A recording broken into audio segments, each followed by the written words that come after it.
वेद भगवान कहते हैं मनुर्भव, तुम मनुष्य बनो, मनुष्य बने रहो।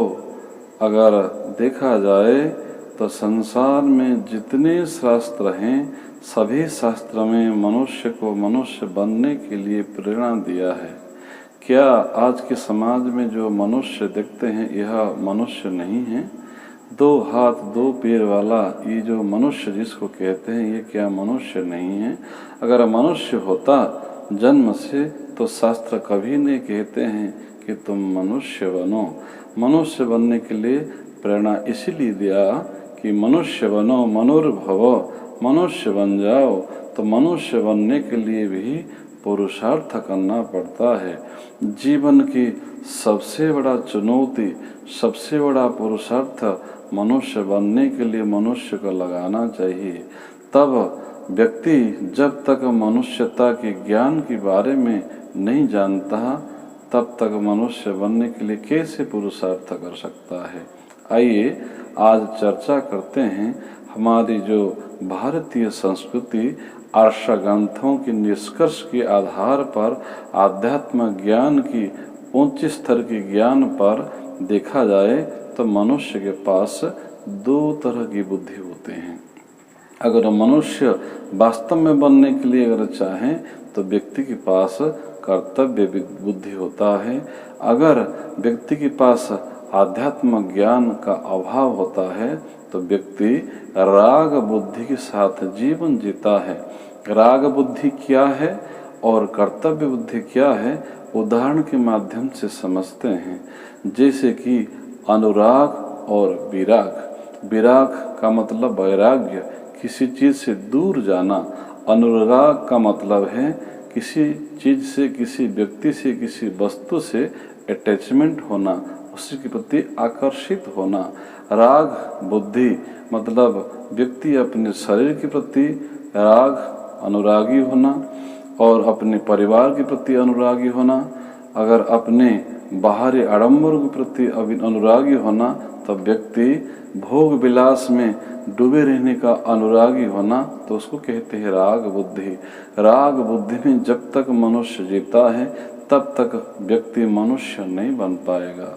आध्यात्म का सिद्धांत यही है, व्यक्ति ज्ञान के आधार पर, कर्तव्य बुद्धि के आधार पर मनुष्य बन सकता है।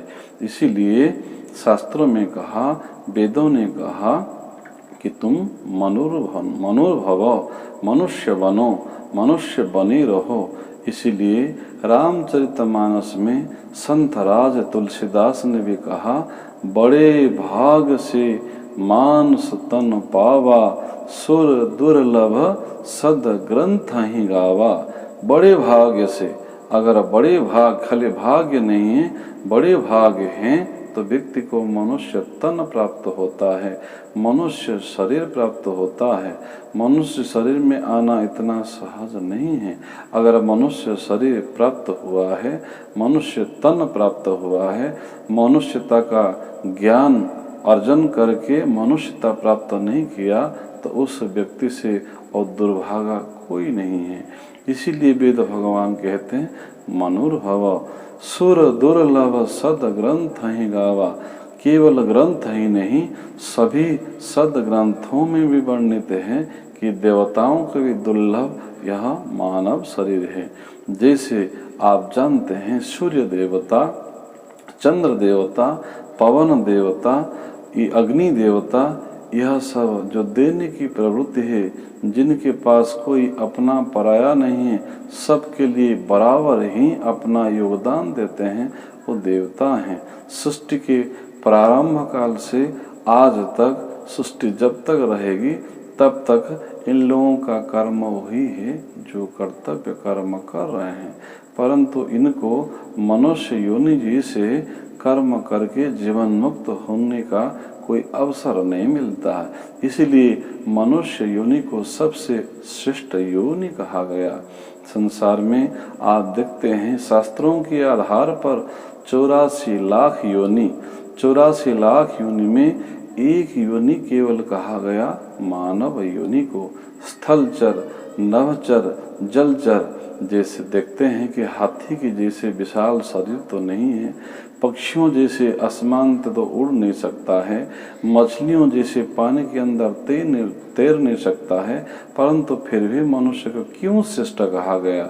उसके पीछे निश्चित रूप से कुछ ना कुछ कारण है। शास्त्र में यही भी बार बार बताया गया कि तुम ईश्वर की संतान हो, ईश्वर के ज्येष्ठ पुत्र हो। मनुष्य को परमात्मा परम पिता की जितने भी 84 लाख योनि अगर सभी संतान हैं, तो मनुष्य को राजकुमार श्रेष्ठ ज्येष्ठ पुत्र कहा गया। अगर मनुष्य स्वयं को मनुष्यता प्राप्त करने के लिए चुनौती दे, ज्ञान प्राप्त करे, तो निश्चित रूप से मनुष्य बन सकता है। इसीलिए मनुष्य जीवन की गरिमा के बारे में व्यक्ति को समझना चाहिए।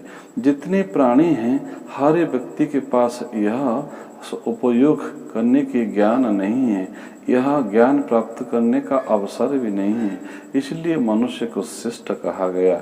मनुष्य के पास दूसरे प्राणी से एक 3 महत्वपूर्ण चीज है। सभी ध्यान रखें, ध्यान से सुने। मनुष्य के पास स्वयं के लिए जो सोच विचार चिंतन करने की स्वतंत्रता है, और दूसरों के पास अपने विचार के आधार पर अभिव्यक्ति करने का स्वतंत्रता है, और जो कर्म करता है स्वयं कर्म करने का स्वतंत्रता है। सोचता है, अभिव्यक्ति करता है और कर्म करता है। यह वास्तव में जो गुण हैं, ये दूसरे किसी प्राणी के पास नहीं है, केवल मनुष्य के पास ही है। मनुष्य ही इस 3 गुणों के अधिकारी है। ये 3 गुणों के आधार पर जब चाहें तो परमात्मा को भी प्राप्त कर सकता है। इसीलिए चिदानंद हम शिवो हम अहम ब्रह्मास्मि अयम आत्मा ब्रह्मा के रूप से शास्त्रों में बताया गया। यह तो बहुत गूढ़ ज्ञान है। अगर इसको बार बार मनन चिंतन करे, उस ज्ञान में व्यक्ति डूब जाए और स्वभाव मतलब वही ब्रह्म का भाव, ईश्वर का भाव में लीन हो जाए, तो वास्तव में व्यक्ति मनुष्य ही नहीं है, मनुष्य से ऊपर उठ सकता है। महामानव, अतिमानव, देव मानव स्तर पर पहुंचकर जीवन का कल्याण कर सकता है।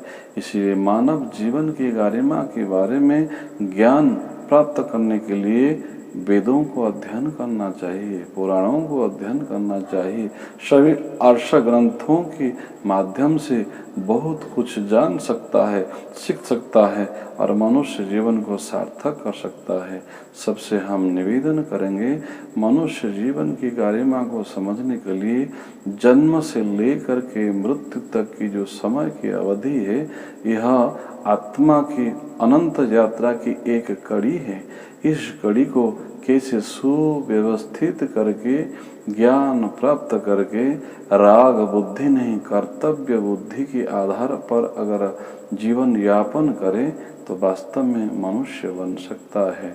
इसलिए सबसे हम निवेदन करेंगे, आइए हम सभी वही वेद के निर्देश को माने और मनुष्य बनने का प्रयास अनवरत जारी रखें, तो निश्चित रूप से हम सभी मनुष्य बन करके स्वयं का कल्याण, परिवार का कल्याण, समाज का कल्याण भी कर सकते हैं। सबसे निवेदन करेंगे, जो इस चैनल में पहली बार आए हैं, अगर इसी तरह का ज्ञान आपको अगर अच्छा लगता है, व्यवहारिक ज्ञान अच्छा लगता है, इस चैनल को सब्सक्राइब कर दीजिए, घंटी को प्रेस कर दीजिए, और भविष्य में कोई भी वीडियो आएगा आपको नोटिफिकेशन मिल जाएगा। आप व्यवहारिक ज्ञान प्राप्त करके जीवन का कल्याण कर सकते हैं। लाइक करिए और अपने मित्र संबंधियों को भी आप शेयर करिए, जिससे ज्ञान का भी विस्तार होगा। आपका आत्म कल्याण के लिए भी यह सहयोग करेगा।